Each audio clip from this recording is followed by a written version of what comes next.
Michel est président d'une entreprise qui s'appelle GT Location, qui est un métier très sexy, c'est celui du transport routier. Voilà, quelque chose de particulier, puisque vous êtes présent à la collecte, à la distribution, avec un métier particulier, c'est location de camions avec chauffeur. Une entreprise qui a plus de 60 ans. Voilà, une entreprise à peu près de 1700 personnes, 120 millions d'euros. Et en fait, avec Frédéric, on s'était dit, on pourrait inviter des gens avec qui on travaille, des gens connus, puis on s'est dit que, au fond, ça nous faisait davantage sens, une ETI en fait, une entreprise un peu à taille intermédiaire, qui pourrait venir témoigner. Voilà. Je veux dire en 2 mots, Michel, bon, ça fait 10 ans qu'on travaille ensemble, mais ça fait presque 4 ans en fait que vous êtes engagé sur un chemin de transformation, hein, on va dire depuis peut-être mars 2012. Voilà, il y a eu tout un chemin avec Vinette Nayar, avec aussi un travail avec des gens de Loire Berlin sur une vision partagée qui vous a mis en mouvement pour vraiment faire lancer tous un processus de transformation, grandir tous ensemble. Puis voilà, il y a eu tout un travail énorme avec les chauffeurs à l'hiver 2012. Il y a eu les premières équipes auto-organisées. Fin 2013, comme un bing bang dans la boîte où David qui est là, qui était DRH depuis presque 20 ans, tu proposes qu'il quitte son poste pour devenir patron de l'innovation sans être remplacé. Donc tout d'un coup une équipe autogouvernée. Bon, parallèlement, c'est fait tout un travail autour de la raison d'être, profondément avec les chauffeurs, et puis maintenant une mise en mouvement, mais qu'est-ce qu'on a à devenir voilà. Et voilà, et puis jusqu'à récemment où tu as annoncé à ton comité de direction que tu ne sentais plus distribuer l'argent de poche, et qu'au fond, tu n'avais plus envie de faire leur rémunération et leur bonus, et que c'était maintenant à eux aussi de se débrouiller. Bref, tout un chemin depuis quelques années. Moi, ce que j'ai envie de te demander, tout simplement, Frédéric, tu pourras rebondir aussi, mais comment tu vis tout ça, Michel, toi, depuis 4 ans? Qu'est-ce qui se joue chez toi? Qu'est-ce qui te rend heureux de tout ça? Qu'est-ce qui est aussi plus difficile? Enfin bref, qu'est-ce que tu as envie de nous partager de tout ce chemin que grandir tous ensemble te fait vivre? Voilà. Imaginez quelques instants que, au lieu d'être assis confortablement dans votre fauteuil, vous êtes à ma place.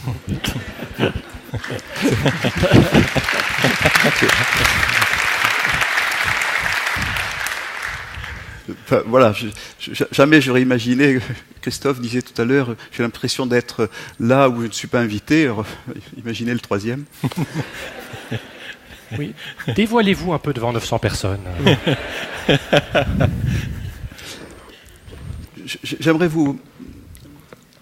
je me suis laissé habiter ces derniers jours par cette rencontre, et vous partagez deux sensations, 2 choses qui me sont venues. La première, je ne suis pas à l'aise avec le terme entreprise libérée, équipe libérée, qui est souvent un raccourci.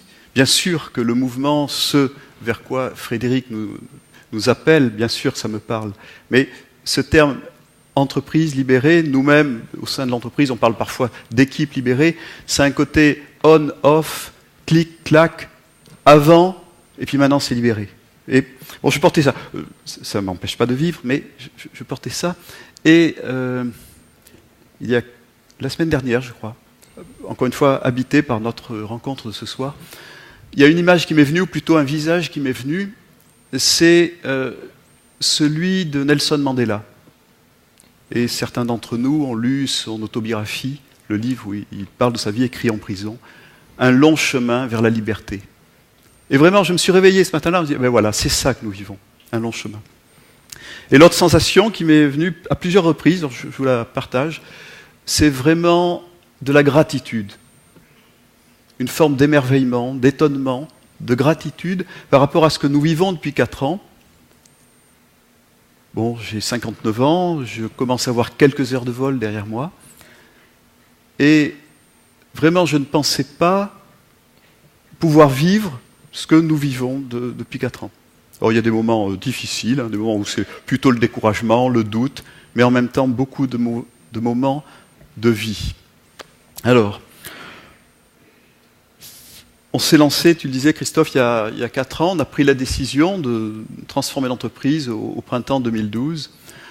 Ça a fait suite à une année 2011 où l'équipe de direction, et même des personnes de l'actionnariat familial, nous avons été réellement et profondément éprouvés.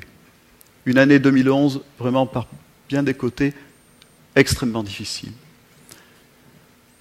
L'un d'entre nous me disait, lorsqu'on faisait le point en janvier 2012, « Michel, si on devait revivre une année comme ça, je ne pourrais pas rester. » Voilà. Plusieurs d'entre nous sommes sortis de cette année 2011 épuisés, rincés.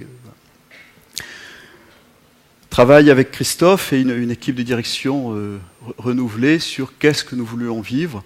Décision de se lancer dans un mouvement de transformation. Tu as cité les auteurs qui nous ont inspirés. Puis voilà. Nous avons commencé à rencontrer des personnes. Réaction favorable de la part des directeurs de filiales, donc vraiment une aventure qui commençait au niveau de l'encadrement, enfin de l'équipe de direction élargie, où c'était parti. L'été 2012, je vis une expérience humaine, spirituelle, très forte. Et de façon assez naturelle, avec une forme d'évidence, j'ai senti que c'était mûr de faire un travail thérapeutique, de travailler avec une psychologue pour aller revisiter les peurs, les blessures d'enfance.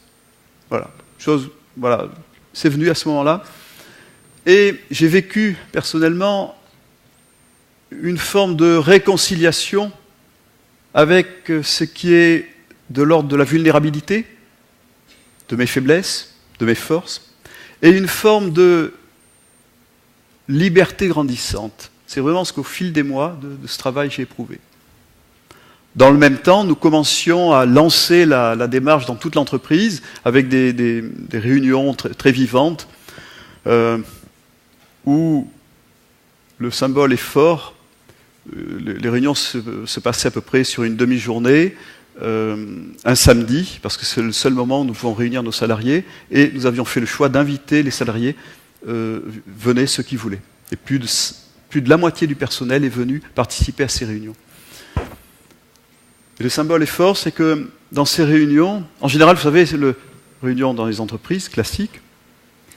Le patron parle, le directeur général parle, le directeur financier, le directeur marketing, ainsi de suite. Voilà. Et puis à la fin, il y a le DRH qui explique ce que les autres ont essayé de dire. Et là, parce que, grosso modo, nous étions accueillis par le directeur de filiale, qui était la personne qui invitait. Nous sommes organisés en 8 filiales en France, qui accueillaient tout le monde. On passait un petit film où on voyait Favi, des témoignages des opérateurs qui s'exprimaient sur ce qu'ils vivaient. Et puis, je m'exprimais à peu près pendant 10 minutes, 10, 11 minutes, sur le sens de ce que nous voulions vivre. Et ensuite, j'écoutais pendant 3h30. Le temps de la réunion. Enfin, je commençais à me mettre à l'écoute de ce que nos collaborateurs avaient envie de dire. Ça, c'était, on va dire, l'hiver fin 2012, début 2013. Et mon complice Christophe me dit, Michel, ça serait sans doute le moment que tu fasses un 360 degrés. Alors, je dis, ouais, super, c'est bien. Dans le livre de Vinette Nayar, ça se fait, donc allez, on y va. Et je dis, bon, auprès de l'équipe de direction, Christophe dit, ouais, mais peut-être plus large. Bon. Auprès de l'équipe de direction élargie, c'est avec les directeurs de filiales. Ouais, bien, mais peut-être plus large. Et en fait, donc, le 360 degrés a été envoyé, bien sûr, sous format informatique, à peu près à 140 personnes dans l'entreprise, toutes les personnes d'encadrement opérationnel et toutes les personnes qui, dans les services du siège, toutes les personnes qui me connaissaient, qui avaient l'occasion de me côtoyer. Les questions étaient simples, des questions ouvertes. Qu'est-ce qui vous convient bien dans mon management? Qu'est-ce qui convient moins bien? Qu'est-ce qu'il faudrait changer? Qu'est-ce que vous voudriez me dire de plus? 83 personnes ont répondu, 800 verbatim. Alors certains super, oui, l'entreprise est bien gérée, on se sent en sécurité, c'est bien. Enfin voilà, les soirs où j'ai pas trop le moral, je relis, puis voilà, c'est bien. Et puis des interpellations, puis pas une fois, pas deux fois, pas trois fois, mais quand le même item revenait plusieurs fois, là, je me suis dit, nous sommes dit, il y a quelque chose à travailler. Une des interpellations, Michel, le comité de direction fait écran entre vous et nous. Est-ce que vous vous rendez compte de ce que nous vivons? Avec ce verbatim magnifique. On ne vous remonte qu'un seul son de cloche, et en plus la cloche est fêlée. Bon. Je peux vous dire qu'en comité de direction, on s'est mis au travail là-dessus. une autre interpellation qui m'a... Je rappelle, travail thérapeutique en parallèle, et c'est venu sans doute au bon moment, et peut-être pas par hasard. L'entreprise est bien gérée, voilà, ça va. Mais ayez plus d'audace. Rendez-vous compte, si avec ce que nous sommes, vous aviez plus d'audace, qu'est-ce qu'on deviendrait ? Des collaborateurs qui interpellent leur patron pour leur dire « ayez plus d'audace ». Je suis effectivement du genre plutôt prudent, gestionnaire, organisé, enfin, voilà. Et plutôt du genre, dans les descentes, en vélo, à freiner. Le problème, c'est que jusqu'alors, je freinais aussi dans les montées. Et c'est vraiment assez fatigant. Donc, il y a eu un travail de libération personnelle, et je me suis rendu compte que, au fond, cet appel à ce que Frédéric, tu appelles l'autogouvernance, la plénitude, les personnes, si c'est vraiment proposé avec sincérité, il y a beaucoup de personnes qui sont partantes. En revanche, il y a des personnes pour qui c'est extrêmement difficile, c'est bien sûr l'encadrement, le comité de direction. Et vraiment, là j'ai commencé à contacter que pour rendre possible le changement chez les personnes, il y a en tout cas je n'ai pas trouvé d'autre moyen que de vivre ce changement moi-même. Et ouais, voilà, c'était à peu près ça. Merci.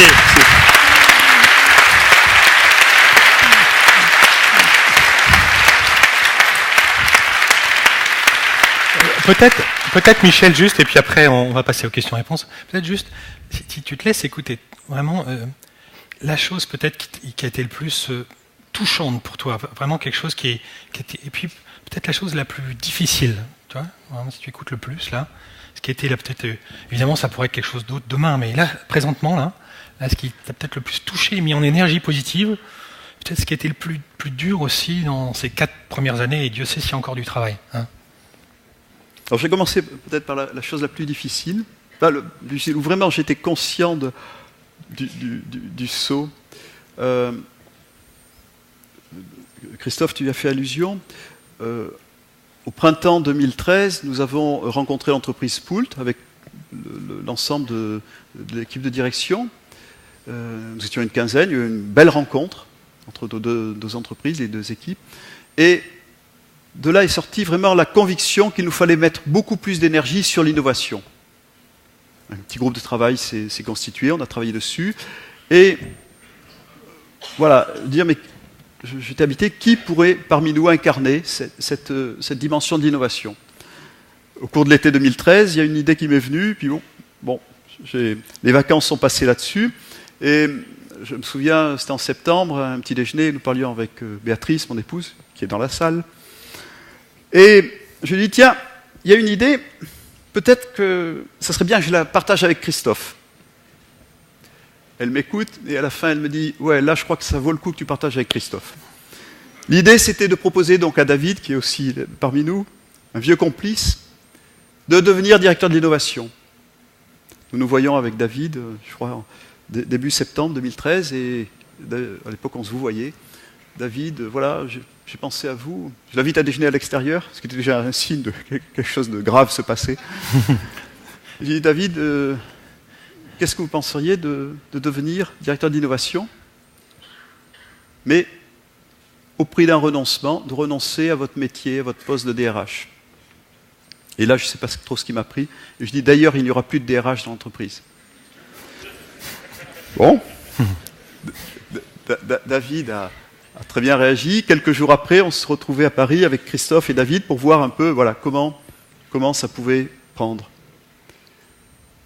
Et à un moment donné, une question, est-ce que l'ancienne équipe RH reste rattachée à David ? Christophe et moi, on répond de façon spontanée. Christophe dit ah, non, absolument pas. Et moi, oui, absolument.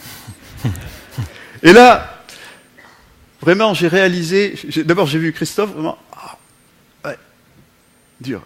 Voilà. Est-ce que Michel va faire machine arrière ? est-ce qu'on va... J'ai senti ta... Voilà, oui, ma colère, oui. Ta colère, voilà. Alors quand Christophe est en colère, bon, enfin, c'est... Voilà. Et ce qui était fabuleux dans ce moment-là, vraiment, j'ai contacté ma peur. J'étais, pour reprendre une expression qu'un ami, j'avais vraiment l'impression d'être à la carlingue de l'avion pour sauter en parachute. Je n'ai jamais fait de parachute, hein, mais j'imagine que ça doit ressembler à ça.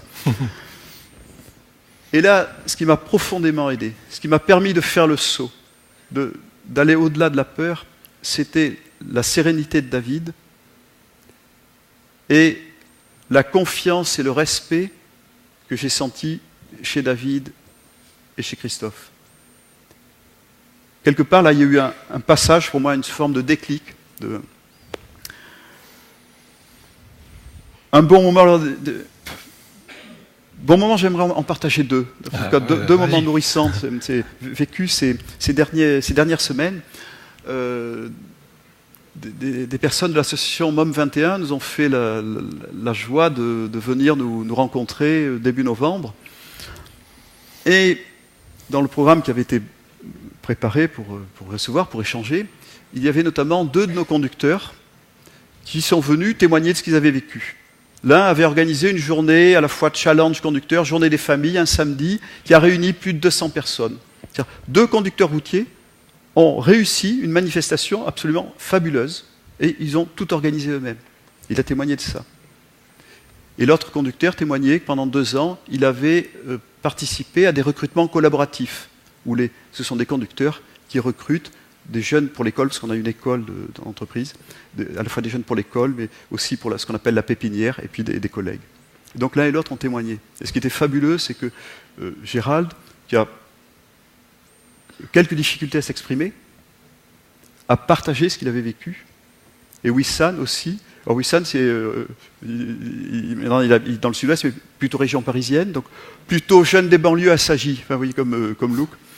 Et l'un et l'autre ont partagé. Et j'ai ressenti profondément l'écoute, les yeux brillants des personnes qui étaient là, écouter 2 de nos conducteurs qui partageaient très simplement ce qu'ils avaient vécu, ce qu'ils étaient en train de vivre.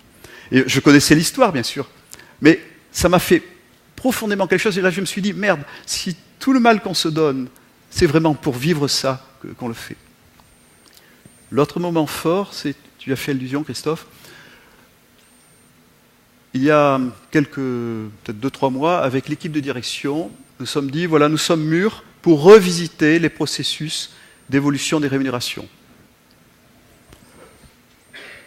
Et comme je sentais que les plus grandes résistances, elles seraient sûrement en nous, membres de l'équipe de direction, j'ai proposé aux 6, 7 personnes que nous sommes de travailler d'abord pour nous-mêmes. Donc il y a eu une première réunion qui a eu lieu, et au cours de cette réunion, on a commencé à partager, et vraiment m'est venu, parce que je sentais que c'était mûr, je ne fixerai plus vos rémunérations. Donc ça a été entendu, et on est dans le processus, on est vraiment en cours, on travaille dessus, voilà, comment on s'y prend, comment on invente ça. Et vendredi, nous avions une réunion de comité de direction la semaine dernière, où on a continué à travailler sur ce sujet. Et après chaque comité de direction, nous avons pris l'habitude, depuis maintenant 3 ans, de faire ce qu'on appelle une réunion palier. Vous savez, comme dans beaucoup d'entreprises, j'imagine, il y a le mythe du COMEX ou du CODIR. Ce qui se dit en comité de direction, c'est secret. Et donc on a pris l'habitude, après, dans les 2-3 jours qui suivent le comité de direction, toutes les personnes qui sont dans le bâtiment à ce moment-là, on se réunit de façon informelle, debout, assis par terre dans les escaliers, et on aborde les différents sujets du comité de direction. Et s'il y a quelque chose de confidentiel, on le dit, il y a une question qu'on ne peut pas aborder, mais voilà. Et vraiment, c'est une pratique toute simple. Et depuis quelques mois, une amélioration a été apportée. L'un d'entre nous a dit, mais ça serait bien que ces réunions soient filmées, comme ça on le met à disposition sur le réseau social interne, et comme ça tous ceux qui le souhaitent peuvent avoir participé, bénéficié de ces réunions d'information. Donc vendredi dernier, nous avions une de ces réunions, et compte rendu de notre réunion de CODIR, on avait passé plus de la moitié de la journée à travailler sur cette question de la rémunération. Donc ça me paraissait évident qu'il fallait en parler. Bon, comment on parle? Les sujets de salaire, bon, c'est toujours un peu sensible. Et là, on a partagé le sens que ça avait pour nous, et j'ai salué, parce que c'est vraiment ce qui m'habite, le courage, l'authenticité des membres du CODIR qui acceptent de travailler sur ces questions. Et là, ça a été génial, parce qu'il y a eu un débat spontané. Les personnes ont commencé à dire « Ouais, mais moi, ça me fait peur, ça. C'est plus mon manager qui va fixer ma rémunération. » Et vraiment, puis on a dit, voilà, c'était un peu désordonné, mais il y a eu un débat. Et vraiment, pour moi, là aussi, ça exprime la vitalité qui peut jaillir.